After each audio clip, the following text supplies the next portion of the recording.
Hey guys, welcome back to another video. Happy September. We're finally, easing our way out of summer and slow transition into fall. We've definitely been getting like a taste of the fall weather. It's been a little crisp, little cool in the mornings, and then, hot as hell in the afternoons, and then we wane into a cooler evening. So, very hot and cold, very, very up and down temperatures. Finally cleared part of my tray, and I'm happy to share my September tray.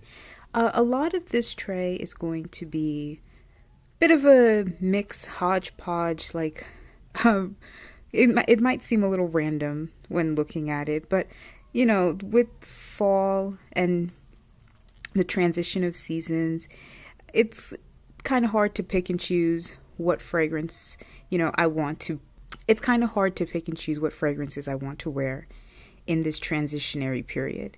So you're going to see a couple repetitive fragrances, and it is my wardrobe, so, I can pick and choose what the heck I want to wear.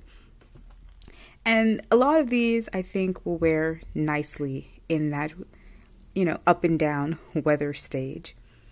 And I just want to give them some more love, give them some more wear. I truly enjoy wearing these fragrances all the time. And I think these are pretty good year round as well. I've noticed that with fragrances that are best in transitionary periods are usually fragrances that are good for year round for the most part.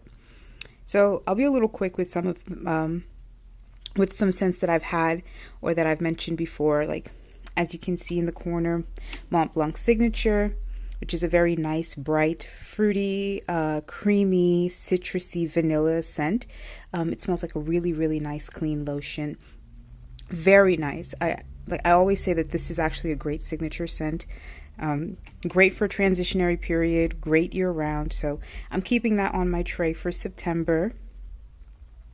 What's another one that I had? I think Coach Dreams Sunset was another one that I featured on a previous tray, or maybe 2 trays ago.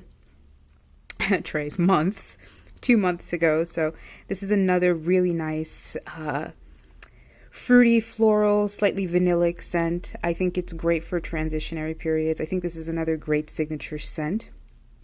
Very warm, kind of creamy floral. This one features pear, and it's pear, like a ice cream note, jasmine, tonka bean. It's a very, very nice fragrance. I truly love wearing this scent. It's really nice. And I pair it with my little oil here called Pear Blossom. Pick this up at a TJ Maxx. This is from Sand and Fog. I like to keep this little thing for the notes, and it's pear, peach, jasmine, cedar wood, and amber. So I kind of feel like they complement each other in that way. I'm getting a little better at my layering game. Not the best, but a little better. This one kind of smells like a fruitier version of Good Girl, which kind of matches this similar style because this is like a very lighter, brighter version of Good Girl. I also pair this with Good Girl itself. I'm a Good Girl fanatic. I like that scent profile quite a lot. And I can't wait to feature that perfume in my later fall months. I don't know what else I had previously. I think, this one here in the back. I had this one in a previous tray. I'm bringing this one out again to give it another wear, give it another try. As you can see, I didn't give it much. It's still pretty much full. I didn't give this one enough wear time. This is, I should say, Tuberose Overdose by Banana Republic, and this is from their new Collezione Reservata Reserve Collection. I'm obsessed with a lot of Banana Republic fragrances. I purchased this one at a Burlington on a whim, like last year or so. Finally gave it a chance to wear in mid-spring. It is a very sweet and spicy, candied floral. To be honest, I'm not sure if I'm picking up tuberose because I've never smelled tuberose in this fashion. It's a very like candied floral scent, sweet and spicy. I like it, but I think I need to give it some more wear time to see how I truly feel about it. So we're gonna have that one in my September tray. And I think the last one here that was also another refeature is my love, my baby, Chloe Nomad. I love this fragrance so much. I'm not going to wax poetic about it now. I've probably mentioned it a lot. But this is a beautiful, sweet chypre perfume. It's fruity. It's slightly floral, but it's very mossy, very earthy and woody in the dry down. I love this fragrance. I don't discredit this little dent that I have going on. A little goes a long way. But it's, oh my God, it's so beautiful. It's addicting to smell. It's classy yet youthful. I love a lot of Chloe fragrances. I truly love a lot of Chloe fragrances. And this one is like tied with the Chloe signature. And I think that's it for perfumes that I've featured in the past. Newer ones for the tray. Oh, and I probably should mention, Flower Bomb Dew. This one I had on my pink tray back in early spring. This is a sweet candied iris fragrance. So this smells very similar to Flower Bomb in the fact that it's a lot of sweet florals. But this one features predominantly iris. So it has a very powdery quality. A little bit of a cosmetic quality as well. Sometimes I feel like, for me, iris can smell like a really powdery eyeshadow or like a compact powder. I love this fragrance. I love a good powdery iris scent. I think it's done very well in this particular perfume. If I were to repurchase a Flower Bomb, I would definitely repurchase Flower Bomb Dew along with the original Flower Bomb. And this one I feel would wear beautifully in the fall. This is another really good year-round scent because it has like a classic, it has that classic signature Flower Bomb DNA, but it's light enough to wear during the warmer seasons, yet sweet and kind of fluffy, cozy, powdery, a quality enough to wear in the cooler months. Sometimes it makes me think of like a fluffy pink sweater, and I love it. Next, this one, I haven't worn this one in a while, if I'm being honest. This is Clean Reserve, and this is the skin. This is the skin scent, the Reserve blend. They call this a floral musky scent, and that's exactly it. It's a sweet, or I should say, slightly sweet, musky floral scent. Even though I have not worn this in a while, I love this scent.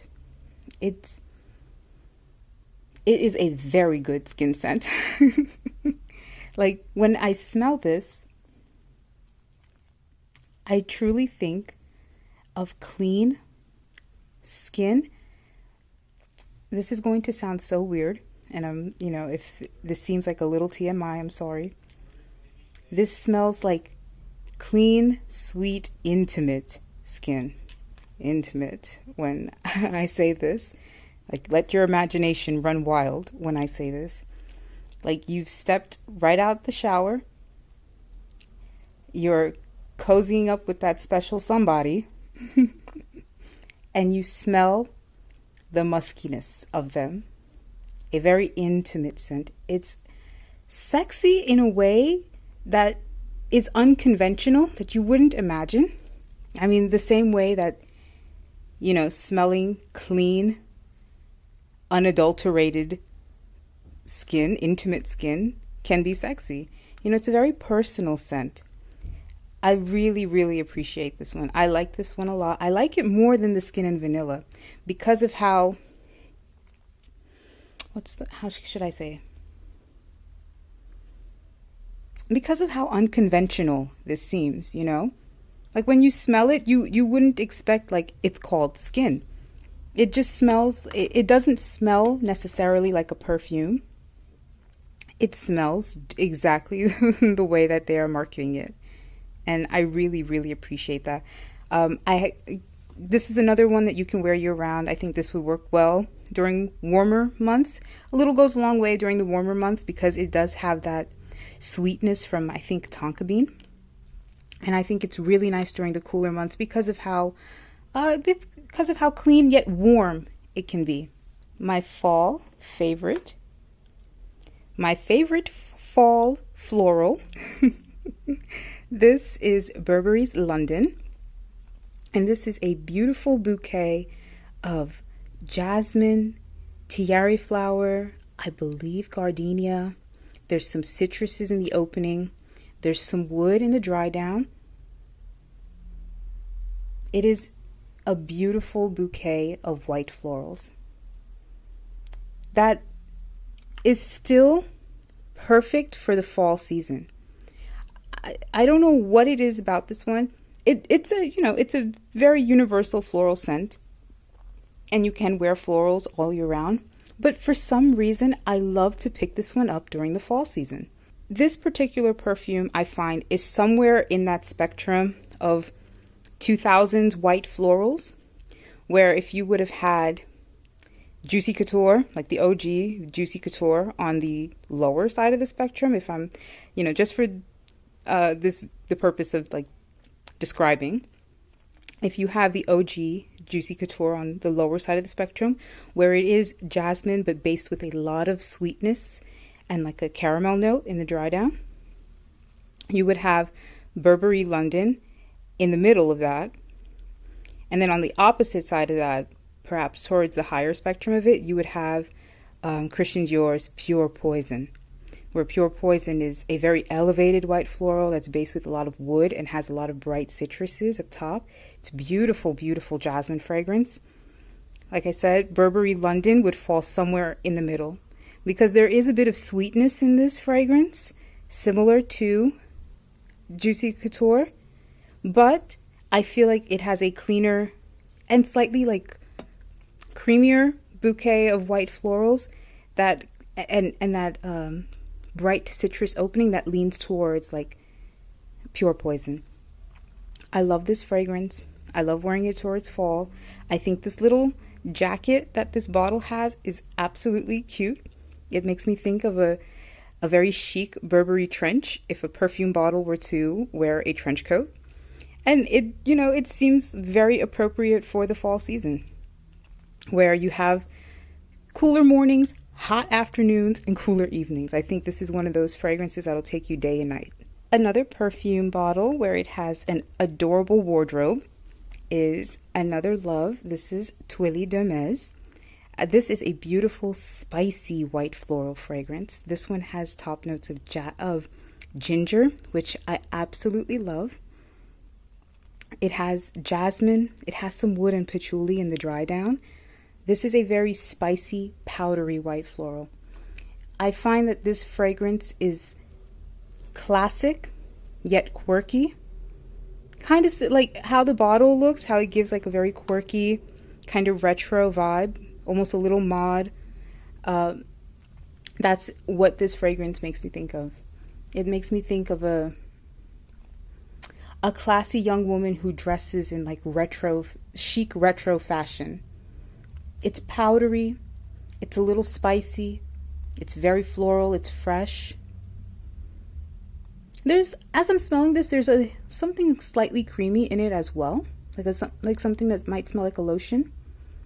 It reminds me of like a woman's powder room, similar in the way that the Eau Poivrée reminds me of a woman's powder room, but that one's based in rose. Love wearing this during the fall season. This one particularly I like towards the fall and winter season because of how heavy it is with the spicy jasmine in the opening and how powdery it is. In the back here, I have a little cheapie. This one had garnered some hype back in the day. This is Vanilla Potion, and this was by True Fragrance. You can find a lot of their unboxed perfumes at TJ Maxx or Marshall's. This is a very simple vanilla fragrance. This one has bergamot, vanilla orchid, some wood. It's a very simple, bright, woody vanilla scent. It's cute. It gets you through the day. I bought this for like 17. Yeah, I think $17. It could have been 16. No more than $20 if I'm sure, if I remember correctly. But I like it. I don't know if it needed the amount of hype it got back in the day. I still stand by what I said before. It's an all right fragrance. I've definitely given some fair wear. I myself am particular to the types of vanillas. I'm not a true vanilla stan. I do appreciate some vanilla fragrances. I don't own many in my collection, so I find that this is an appropriate one for me to have. I know if you're the type of person to own many vanilla fragrances, like if you are a very big fan of vanilla forward fragrances, you don't need this. Like, you don't need this. You could pick up anything from Bath and Body Works or Victoria's Secret and get the same exact profile, truly. But I like her. I'm gonna keep her and wear it till I can't wear it anymore. I've given this maybe like a third wear. And I like to wear vanilla fragrances during the fall. I think this one particularly is nice during the fall season because it's still light and airy from its orchid note and the bergamot, but it's not so like oppressingly sweet that it will make me feel uncomfortable to wear during the warmer times. So this is a great transitionary fragrance. This is a great affordable fragrance. Like truly, if you have $15, $20 to spare, I say pick it up. If you've got enough vanillas, you can pass on this. But I'll keep her, and I'm gonna wear her for September. Another favorite hiding here in the back. Oh my God, I love this fragrance. Oh my God. The last I wore Narciso Rodriguez Musk Noir was probably last spring or maybe 2 springs ago. I can't remember. It's been a while, which is unfortunate, absolutely unfortunate.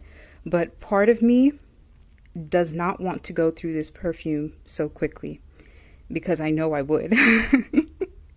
I love this scent. And this was a blind buy. This was a risky blind buy. And I had no idea what to expect when I had first purchased this and when I first smelled it. Oh my God. I'm still not quite sure how to describe this scent. It's musky, not in a way that I'm familiar with. And I'm guessing that this is what everyone mentions when they say that Narciso Rodriguez perfumes have a specific style of musk. It's very sexy, slightly animalic, and I'm touchy. I'm particular about animalic style musks. I can appreciate them in certain perfumes. I mean, I own Clean Reserve's Skin, but this one is very different from that. This one also has dark fruits like plum. I don't get any berries. And I think there's like a suede or a leather note, which is highly unusual for me to have because I'm not particularly a fan of suede or leather. I'm not a leather person. I like leather fashion, but I'm not I'm not a fan of leather-based scents. But wow, this scent is so good. Every time I smell it, like my eyes roll to the back of my head. It's something that I can't stop smelling. Like you want to shove the atomizer up your nose. I love this scent. It's airy. It's sweet without it being, relying on any sugar notes or vanilla. It's sexy. It's sexy, but in a way that is unconventional. Like you wouldn't expect it to be so. I find that even though this is labeled for her, I think men could pull this fragrance off. There's something about it that I feel like is quite unisex. Perhaps it's that leather accord or that suede accord. I I know I'm not doing it justice by describing my descriptions, but I have to smell it one more time. Like, it's addicting. Now I understand, like, when people say that certain fragrances truly are addicting. Yes. I love this one so much, and I can't wait to wear it for September. And I'm being so honest, I'm being so for real when I say I have to stop myself from not overspraying, but like reaching for this every single time. This is something that you could wear to the office, you could wear on a date, you could wear going to dinner, you could wear going to brunch. It's a very unique style signature scent. I love it. I got a mad compliment on the streets wearing it too. So I love, I really, really appreciate Musk Noir by Narciso Rodriguez. I'm still waiting to get my nose on Musk Noir Rose. Branching off from that, I got some of my cheapies, some more cheapies, my Sand and Fog oils. I'm trying to keep them more into my rotation. Some of them I wear as standalones. Some of them I like to wear as layers. I mentioned Pear Blossom, my little roller ball of Fleur de Vanille. This one is supposed to be inspired by Carolina Herrera's Good Girl Blush. Very similar, but this one I feel like has more of a fruity sharpness in the opening. Like, it is loud in the opening. There's a lot of bergamot and like citruses. And I think less on the, funny enough, I think less on the vanilla. It takes a while to get to that good girl DNA. But I also like to layer this with Mont Blanc's signature. I feel like they pair well together. They complement each other nicely. My gourmand love, this is Pistachio Dream. This is inspired by Kayali's Yum Pistachio Gelato. This is a sweet, nutty, candied, like gourmand scent.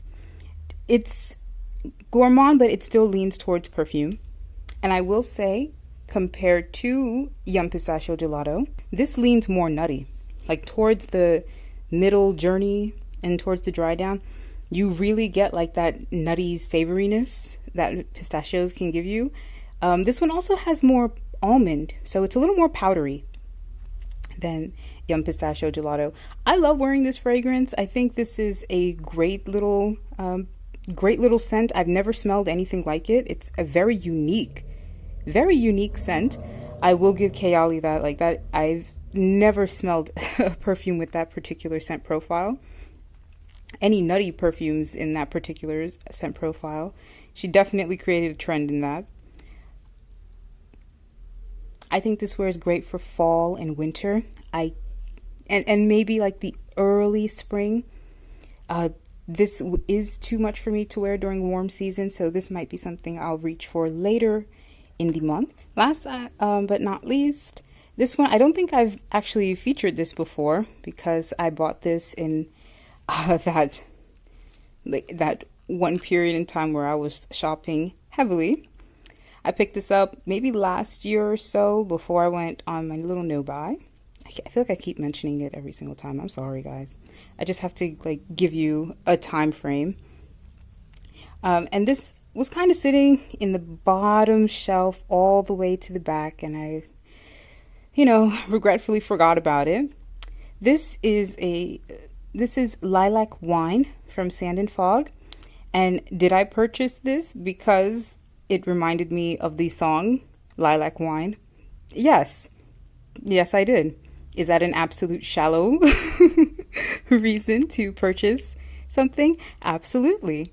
Do I regret it? No, not necessarily. I wasn't sure what I was expecting to smell it. I saw the title, the name, I saw the bottle, which is absolutely gorgeous. It's this deep burgundy color, which is very on trend this fall season. I think burgundy it's a very hot color. Burgundy, chocolate brown, coffee brown, those little light cream colors. They're very on trend for this fall season. So I love it. I was expecting maybe a very powdery purple floral scent, but I saw the notes here, and it's bergamot, rose, jasmine and sandalwood. So again, I wasn't sure what this was going to smell like.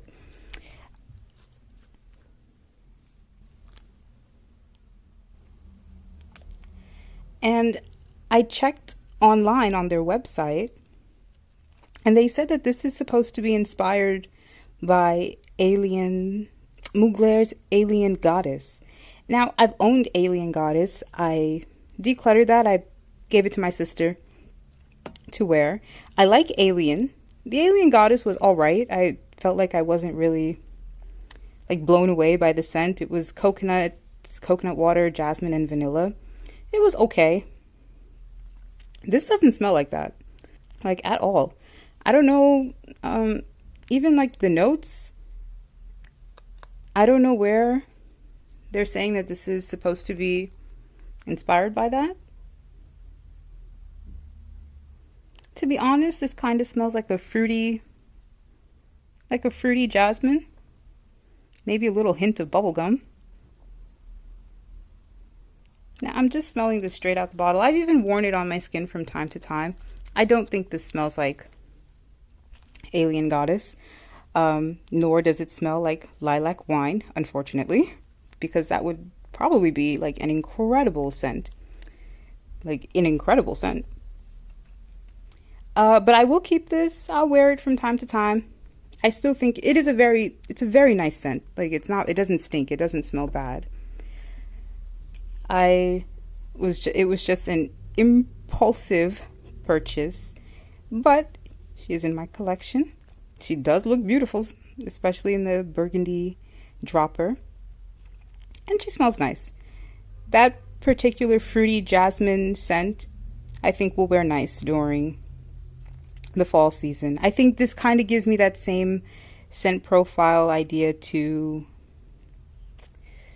Valentino's Donna Born in Roma, like how it has that fruity opening and then jasmine, and that it doesn't have so much of a vanillic dry down, but same idea.